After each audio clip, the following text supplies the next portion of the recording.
Obitelj Grabovac je bila jedna u nizu disfunkcionalnih obitelji, oportunističkih, iskompleksiranih, zlobnih, sitnih duša. Profesore Kazimire Grabovac, upravo ste otpušteni sa mjesta nastavnika zemljopisa.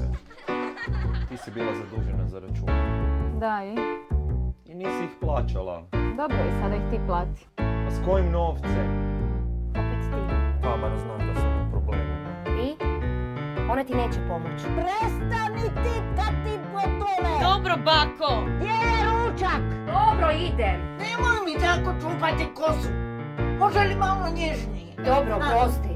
5 godina smo bili u jebenom braku i ti se nisi mogao sjetiti kad mi je rođendan. Ajde, kupi se. Kako? Jesi me razumio, kupi se. Ako ne odeš, ja ću zvati policiju. Goran i ja smo dugo razgovarali o tebi i ovom stanu. Dobro, i? I odlučili smo ga dati u najam. Mrzim vas sve! Ubit ću vas! Ipak, jedan ih je zanimljiv slučaj na neobičan način spojio. Trebamo nekoga da za nas, za novac, izvrši jedno ubojstvo. Mislite ste ja idiot, neku babu trebam ubiti. Baba je bogata i ima nasljedstvo koje možemo podijeliti. Kaj to je krasnije što bećo, a?